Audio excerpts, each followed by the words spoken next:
네, LG에너지 솔루션 상장을 앞두고 최대 경쟁사인 중국 CATL에 대한 얘기를 나누고 있습니다. 이번 편에서는 주가 중심으로 CATL 얘기를 좀 더 깊이 오광진 편집장님과 함께 나눠보겠습니다.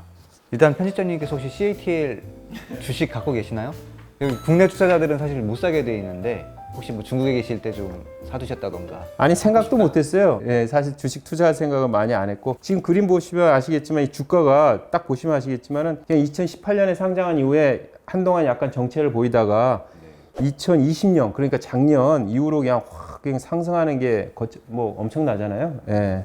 아 근데 그게 이제 그럴 수밖에 없는 게 이 회사가 실적이 좋아요. 여기 이제 실적 그래프도 아마 보일 것 같은데 예, 실적 그래프 보시면 아시겠지만 매출액 순이익이 아주 고공행진하고 있습니다. 예. 그리고 점유율도 뭐 지난번 때 좀 얘기를 드렸는데 우리나라 배터리 3사 합친 것만큼의 점유율을 가질 만큼 확 격차를 벌린 만큼 아주 고공행진하고 있기 때문에 당연히 주가가 높아지겠죠. 이제 주가가 사상 최고치를 찍고 있고 국내 3사와 비교해서도 유독 더 많이 오른다 뭐 이런 얘기들을 해서 이제 경쟁력 어떤 경쟁력이 있냐 이런 질문들이 많은데 CATL은 시가총액이 지금 280조 원이 넘잖아요. 한화 기준으로. 그렇죠. LG에너지 솔루션은 이제 70조로 상장을 합니다. 어떻게 보면 LG에너지 솔루션이 싸다고 느껴질 수도 있는데 어떻게 보시는지. 그렇죠. 싸긴 싼 거예요. 어떻게 70조 보면. 는. 예. 그러니까 상대적이죠. 이거 자체가 뭐 싸다 비싸다는 건 우리가 알 수는 없는데 보통 우리가 이제 싸다 비싸다 할 때 펄을 쓰잖아요. 펄을 보니까 한 LG는 한 76배 정도 되더라.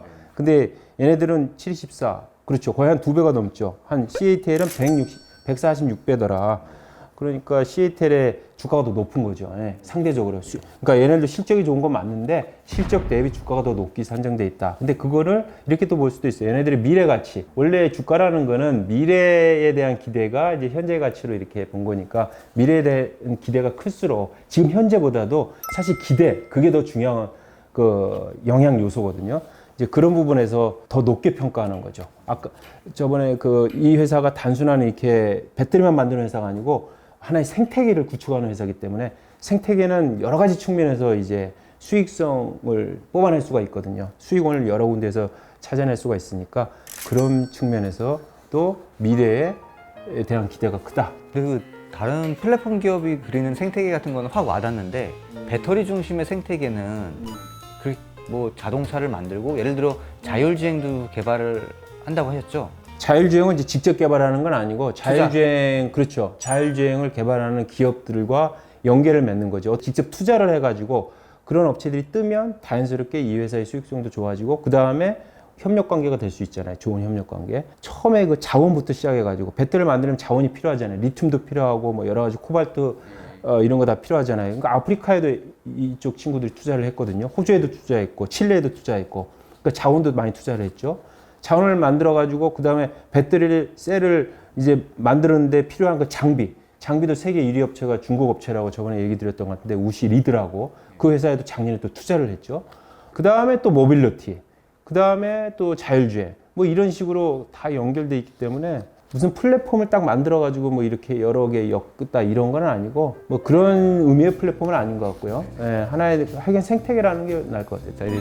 리스크 요인도 한번 짚어보고 싶습니다. 사실 반도체 공급망 관련해 가지고 미국이 중국을 제재하듯이 예를 들면은 무슨 장비라든가 지금 배터리 장비 자체는 이제 중국이 세계 1위지만 그것뿐만 아니고 여러 그 기술이 또 들어갈 수가 있거든요. 들어가는데 그런 부분에 대해서 여러 가지 견제를 하고 심지어 이제 화웨이 5G 장비를 견제를 할 때 쓰던 방법이 동맹국에서 그걸 채택하지 말라 이런 압박을 했잖아요. 하여간 그런 제재를 한 것처럼 예를 들어서 CATL이 만든 배터리를 탑재하는 전기차를 생산하지 마라 이런 압박을 가할 수는 있겠죠. 저 이 질문을 하나 드리고 싶은데 그 바이든 미국 대통령은 배터리가 사실 어떻게 보면 그냥 물론 모빌리티의 가장 중요한 축이 될 수 있을 것 같긴 하지만 왜 굳이 이렇게 배터리를 그 4대 품목에 넣었을까 이 생각도 좀 들거든요. 배터리 생각을 해보세요. 배터리가 우리가 생각하는 게 그 전기차만 들어가는 게 아니잖아요. 스마트폰부터 시작해가지고 모든 지금 모든 움직이는 거에 다 배터리가 들어갈 거고 그렇죠? 그 다음에 IoT 시대가 된다고 그러는데 그것도 다 마찬가지예요. 뭔가 하여간 뭐 전력이 있어야지 유지가 될 거 아니에요.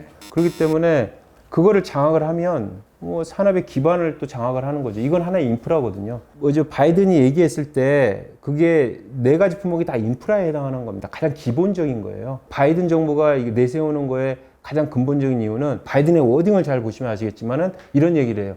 우리와 가치를 공유하지 않는 나라의 공급망에는 의존해서는 안 된다. 이 가치라는 건 민주입니다. 민주주의 가치. 이 얘기는 뭐냐면 민주주의 가치, 그러니까 미국이 주장하는 민주주의 가치 부분은 시진핑 정부에서는 절대 일어날 수 없을 겁니다. 절대. 전혀 민주주의 개념도 다르고, 그러니까 미국식 민주주의가 그게 어떻게 전 세계에서 받아들여야 되는 유일한 민주주의냐라고 얘기하는 게 중국 정부이기 때문에 전혀 받아들일 수 없어요. 그러니까 가치를 얘기하기 시작하면 이거는 타협의 여지가 없어요. 그래서 사실 미중 간의 갈등이 사실 애사롭지가 않아요. 그럼 만약에 제가 CATL을 만약에 산다. 그러면 추천하시겠어요? 아니면 살만하죠, 아직은. 예, 이게 뭐 CATL은 사실은 반도체에 비해서 아까 얘기한 대로 그렇게 상대적으로 미국의 견제에 그렇게 크게 휘둘린 만큼 못 이길 것 그런 같아요, 것도 미국이 왠지. 그래서 CATL 자체도 아까 얘기 드린 대로 워낙 지금 탄탄하게 성장을 하니까 이제 참 실적도 좋고요. 예.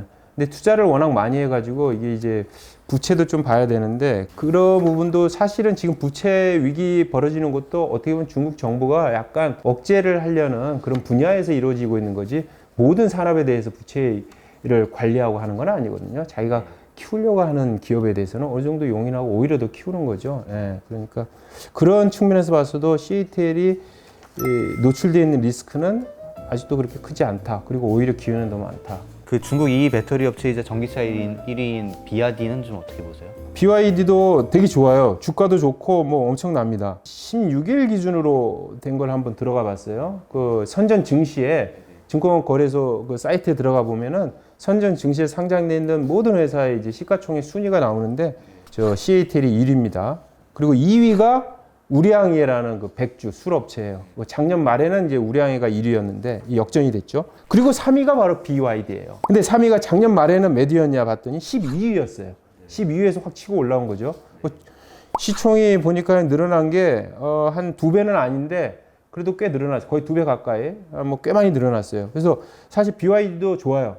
그리고 잘 아시겠지만 버핏이 투자하는 회사잖아요. 워런 버핏이 투자를 해가지고 꽤 그 주목을 받았던 회사인데 BYD는 사실 경쟁력이 뭐 배터리 자체를 만드는 것보다 배터리 패키징 부분에 되게 경쟁력이 있다고 그래요. 배터리를 둘러싸고 있는 그거 있잖아요. 그것도 또 중요한 부분인데 그 부분에 대단한 기술력이 있고 그래가지고 그리고 요거 창업자 BYD 창업자가 왕초한프인데 이분이 원래 별칭이 중국에서는 전지대왕이었어요. 전지대왕.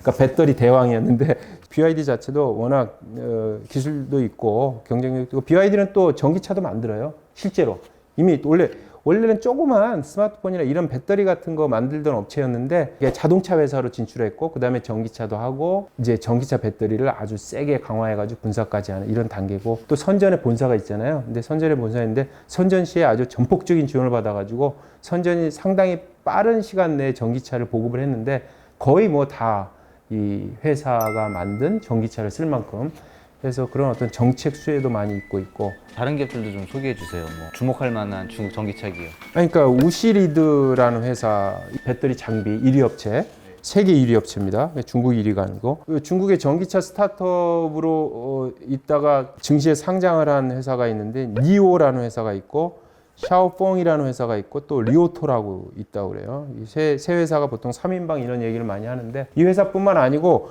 곧 또 홍콩 증시에 상장한다는 회사들도 꽤 있어요. 뭐 웨이마 뭐 이런 회사들. 근데 잘 아시겠지만 전기차 회사는 이렇게 많은 회사들이 다 잘 나갈 수는 없을 거예요. 어차피. 예. 그리고 최근에 중국에서 꽤 유명하다는 뭐 유니콘이나 뭐 이런 스타트업 전기차 부분에 아직 상장은 안 했지만 이런 회사가 뭐 도산한다는 얘기도 나오고 그랬잖아요. 그래서 사실은 리스크도 큽니다. 그래서 사실은 전기차 업체를 봤을 때는 아직은 전기차 업체보다 오히려 전기차 업체의 백단에서 뒤에서 뭔가 이렇게 인프라 역할을 하는 그러면서 세계 시장에서 꽤 점유율을 갖고 있는 이런 업체를 찾아서 하는 게 더 좋을 수도 있을 것 같아요. 네, 오늘 LG에너지솔루션 상장 앞두고 CATL에 대한 이야기를 나눠봤습니다. 혹시 CATL에 대해서 공부하고 싶으신 분이 계시다면 혹시 소개해 주실 만한 게 좀 있다고 들으셨어요? 예, 다른 게 아니고 제가 지금 이코노미 조선의 편집장을 맡고 있는데요. 거기에 지금 이코노미 조선에서 한 5월에 커버 스토리를 다룬 적이 있어요. CATL 자체, 이 한 회사를 갖고 잘 보이시는지 모르겠는데 CATL이라는 회사의 전기차 생태계라는 주제로 저희가 이제 그 커버 스토리를 달았는데 여기에 이제 국내외 전문가들의 얘기도 많이 담고 있고 합니다. 그래서 제가 오늘 사실 여기에 담겨 있는 얘기를 풀리 못했어요. 예, 풀리 못했는데 충분히 소화를 못한 것 같은데 좀 궁금하신 분들은 이거는 제가 뭐 장사를 하는 건 아니고 리디북스 같은 데 들어가 보면 리드북스 이런 데 들어가시면은 이제 검색을 해가지고 볼 수 있는 걸로 알고 있어요. 뭐 커피 한 잔 값도 안 될 겁니다, 사실은. 이런 거 보시면은 읽어보시면 큰 흐름 같은 걸 이해하시는 데 도움이 많이 될 것 같아요. 네, 오늘 저기 오 편집장님 모시고 CATL 얘기 잘 들었습니다. 혹시 이 잡지 보시고 더 궁금하신 사항 있으시면 댓글로 남겨주시면 성심성의껏 답변 드리겠습니다. 감사합니다. 네, 고맙습니다.